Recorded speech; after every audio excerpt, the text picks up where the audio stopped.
Hi guys, it's April and I garden down in southeast Nebraska, zone 6A, formerly 5B, and I have been doing videos on all of my seeds, especially ones that I am going to be using in the 2025 garden, and some that I'm not. But carrying on that theme, I thought it would be interesting if I went through the seeds that I have saved that I am probably going to be most likely absolutely going to be using in next year's garden. I have them saved in various different methods. I've got bags, I've got just straight in the photo boxes that I have most of my seeds in. There's a method to my madness, and I guess I can explain it as I go through what I have over here. But I really wanted to do this because I'm really getting into seed saving a little bit more. And so my saved seeds are starting to accumulate, and I'm kind of proud of it, so I want to show it off. So that's pretty much what this video is. And I hope you're okay with that. So now that you've got this very chaotic view of a lot of the seeds that I have just, piled right here, I guess I'll briefly go over each of them and just kind of explain why that particular thing is a seed that I am saving, or maybe the method. I don't know. We're just gonna go with it. Now we have a clean desk. I guess I can start out with the things in these totes. The reason I have at least these straight in the photo cases without any kind of bag or anything like that is because each of these are dedicated specifically to this variety.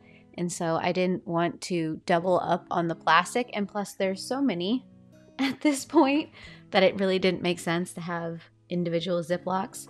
So I've got here the chickpeas, which these are the Purple Hull Pink Eye.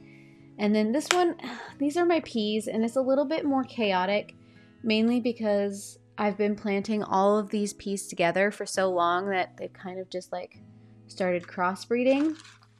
And I'm gonna just throw them everywhere. And they're all purple style peas. So I can't for the life of me remember what this variety name is, but oh, it's the Sugar Magnolia. So I guess that's just the second pack. So it's a combination of the Sugar Magnolia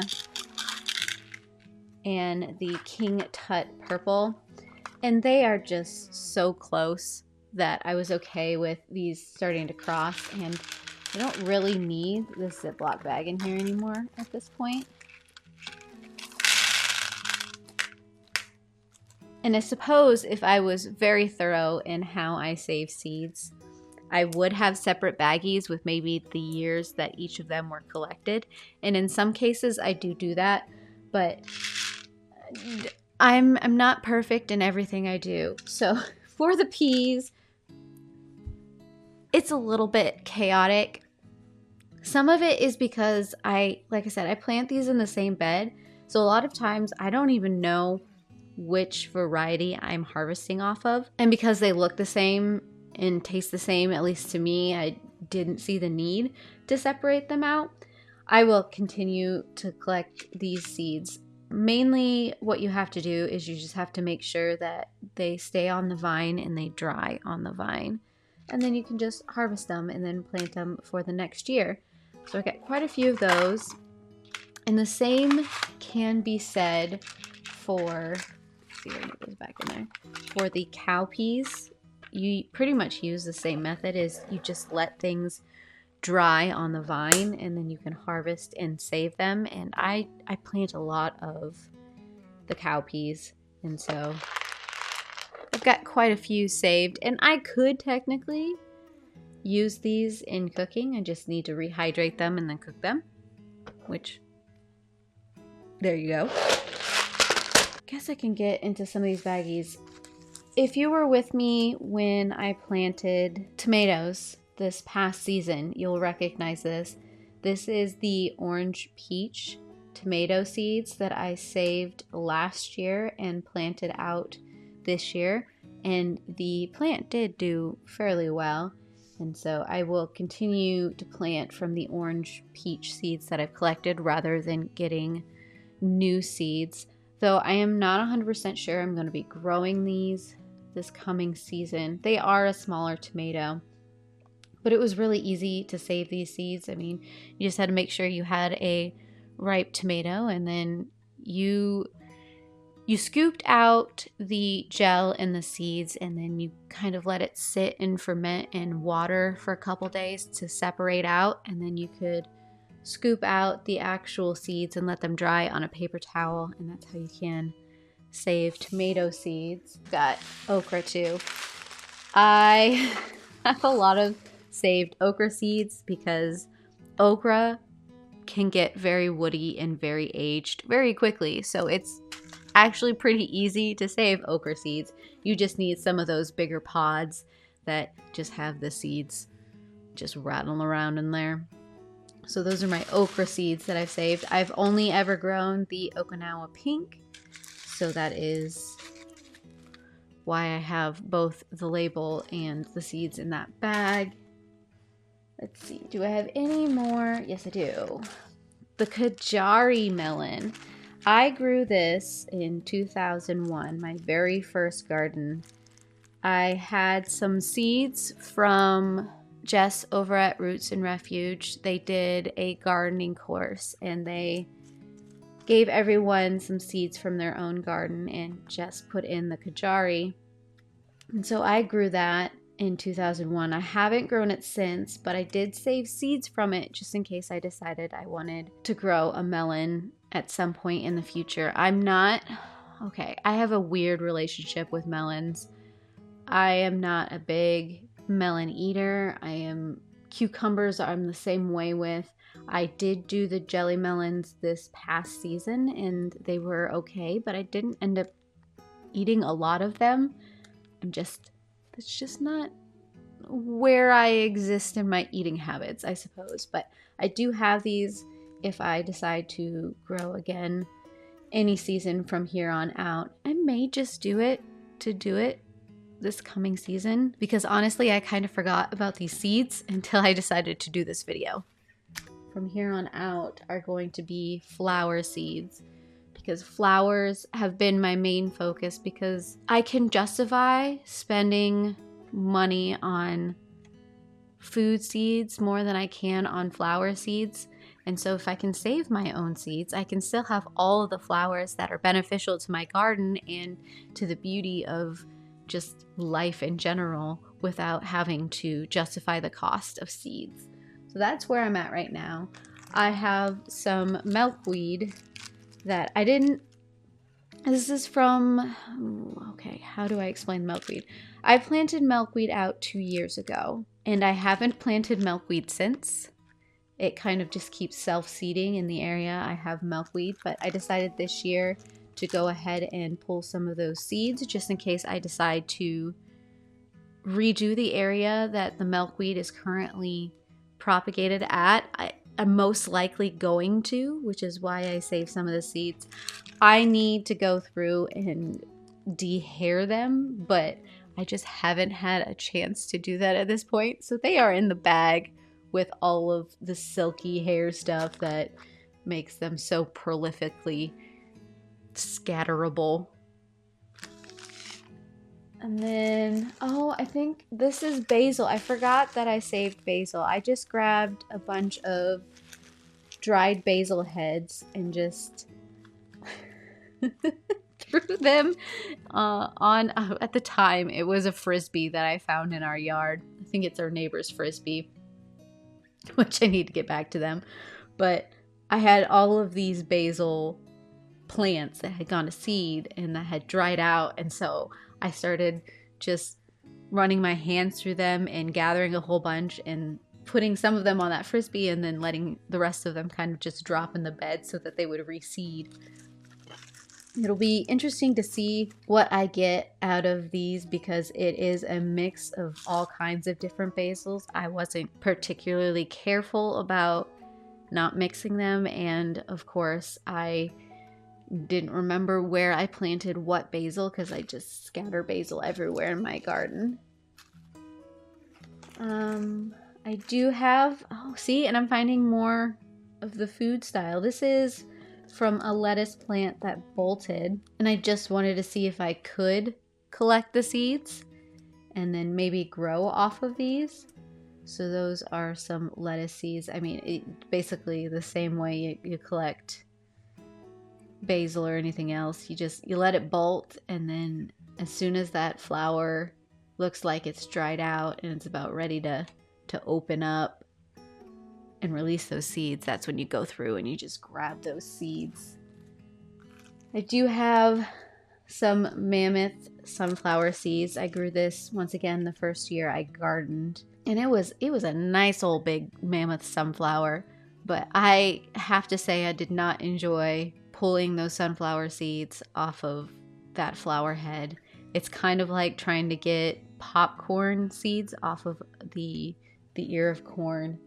It just destroys your fingers. So I haven't really grown a mammoth sunflower since, mainly because I do not look forward to getting the seeds off of any of that. And I do have, now that I mentioned it, I do have some popcorn seeds that I have saved, but they are upstairs in my pantry to use as popcorn. If I do need some more seeds, I can always just grab from there, but I don't have them in my actual seed inventory. We've got some of the black hollyhocks. I always grab a head or two of the hollyhocks just in case they don't manage to reseed themselves each year. It's kind of like what I do with the poppies. And as soon as I see a dried head, I'll just grab it and then I'll let it continue to dry out in my kitchen, and then I'll bag it up. I'll probably do that with the pink hollyhocks that I got this year.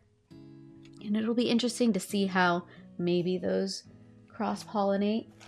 And here I can kind of show you the different stages of poppies. So this is some of the poppy heads I collected this year. So you can see the dried pods. And you can just turn them upside down and all of those poppy seeds fall out. This is from the year previous. So you can see it without the seed heads. It's interesting how the color is slightly different between these two. And once again, I have zero idea what variety I ended up collecting, but I'll just keep dumping these and collecting more and just seeing what ends up popping up in my garden, because it's kind of fun. I have some, this is a giant bag. This is my zinnia bag. Do I know if any of this is viable? No. Because the way I do zinnias is I've got, much like the milkweed, I've got a little plot that I've just scattered a bunch of zinnia seeds. And then each year I will take the dried out dead heads of the zinnias and I'll just run them through my hands and rescatter them in that area. I'll collect a few, so that means over the winter there's some seeds that have sat in place and may germinate from that, and then when we hit the end of winter I'll scatter these as well, and then I'll go back in the zinnia seeds that I have ordered that I have shown in another video. I will scatter there as well. I don't start any zinnias, mainly because the way that area works, it's more of a wildflower styled field, and I don't really feel like digging that area because it's mostly clay. And I don't put zinnias in pots most of the time. So that's just kind of how I start my little zinnia garden, and why I just grab dried heads of flowers and I throw them in a Ziploc bag. If it's too complicated, I won't do it. So I'm trying to make this as uncomplicated as possible. And these last two bags of seeds, I'm actually kind of proud of, because both of these are from starts I bought at the nursery this year. So I have some pink straw flowers that ended up going to seed. I grabbed a couple of those heads, and then some of the pink Gerber daisies went to seed as well. And so I grabbed some of those and let those dry out for a couple months and then stuck them in a baggie. I don't know if any of you were with me with my adventures of trying to grow Gerber daisies this past season. I tried to start them inside. I got several different seeds from several different companies. I tried to start them. I was super excited about it because Gerber daisies, especially pink Gerber daisies, are some of my favorite flowers. They're probably my top flower. So to start a whole bunch of them inside and not have to pay for the starts was just gonna make my day, but none of them ended up germinating. I don't know why. I don't know if it's how I tried to germinate them, if there was something in my process that Gerber daisies just didn't like or what. So I did end up buying starts. And like I said, these are from those starts. And now that I have so many Gerber daisy seeds, it might be another adventure this year of trying to grow Gerber daisies. I've also tried to do straw flowers in the past, but I have never started them. I've always just scattered the seeds and hoped that they germinated. This year, I think I'm going to try starting some straw flowers with these seeds, and we'll see where things go from there. Do I remember what variety of straw flowers this was? No, but it was a very pretty pink. It was almost antique-y, but not all the way antique-y. It was very vivid pink, and so I'm excited about that. But yeah, this is the chaos of seeds that I have collected myself, and I'm very proud of that. So it's not a lot of seeds, but it is a lot of seeds that I have managed to just save myself, and that I am just interested to see on if I can end up creating plants that are hardy to my climate, my little garden that I have here. So that's kind of why I'm doing that. I would love to know if there's any seeds that you like to save from year to year to year. At some point, I would love to have seeds that I've been saving that almost become like an heirloom from my garden. That would just, I don't know, the concept kind of intrigues me. And also, if you have any tips for trying to grow Gerber daisies or straw flowers, because those are two of the things that I struggle with, and I'm hoping to get proficient at some point. I want it to succeed, but things happen. And of course, if you would like to see more videos like this, I've got a couple more video ideas to kind of placate the gardening desires before seed starting time arrives in February, at least for me. So you can look forward to that. So if you'd like to see those, subscribe down below, hit the bell, do all the things to get all of the notifications. And of course, I have an Instagram and Threads account that I like to keep updated with what I'm preserving, what I'm harvesting, what I'm cooking, what I'm baking, just whatever tickles my fancy at the time. So feel free to follow me there or not. It's totally up to you. But I do hope I will see you guys again in another video, and I heart your beautiful faces. Bye.